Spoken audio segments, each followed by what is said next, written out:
Armstrong கொலை வழக்கில் ஆற்காடு சுரேஷின் மனைவி பொற்கொடியை கைது செய்து போலீசார் தீவிர விசாரணை நடத்தி வருகின்றனர்.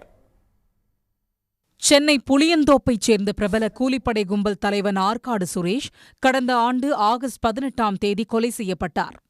இதற்கு பகுஜன் சமாஜ் கட்சி மாநில தலைவர் ஆம்ஸ்ட்ராங் தான் காரணம் என ஆற்காடு சுரேஷின் உறவினர்கள் கருதி வந்தனர்.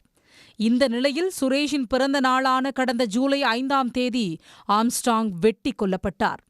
இந்த வழக்கில் ஆற்காடு சுரேஷின் தம்பி பொன்னை பாலு உட்பட இதுவரை 20க்கும் மேற்பட்டோர் கைது செய்யப்பட்டுள்ளனர். பல ரவுடி கும்பல்கள் ஒன்றிணைந்து ஆம்ஸ்ட்ராங்கை கொன்றதாகவும் விசாரணையில் தெரியவந்தது. குற்றச் செயல்களில் ஈடுபட்ட பிறகு ஆந்திராவில் பதுங்கி ஆற்காடு சுரேஷின் பாணியில் அவரது குடும்பத்தினரும் ஆந்திராவில் பதுங்கியிருப்பதாக போலீசாருக்கு தகவல் கிடைத்தது. ஆற்காடு சுரேஷின் 1ஆம் ஆண்டு நினைவு தினத்திற்காக ஆற்காடு அடுத்த பொன்னி கிராமத்திற்கு குடும்பத்தினர் வருவார்கள் என்பதால் ஆந்திர எல்லையோர கிராமங்களில் கண்காணிப்பையும் போலீசார் தீவிரப்படுத்தியிருந்தனர். இந்த சூழலில் ஆற்காடு சுரேஷின் மனைவி பொற்கொடி போலீசில் சிக்கியுள்ளார். அவரை சென்னை அழைத்து வந்த போலீசார் கொலை திட்டத்திற்கான சதி ஆலோசனையில் அவருக்கு பங்கு இருக்கிறதா, பண உதவி செய்தாரா என பல கோணங்களில் விசாரணை நடந்து வருகிறது.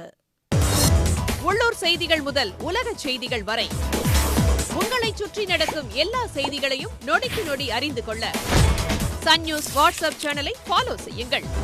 QR கோடை ஸ்கேன் செய்து சன் நியூஸோடு இணைந்திருங்கள்.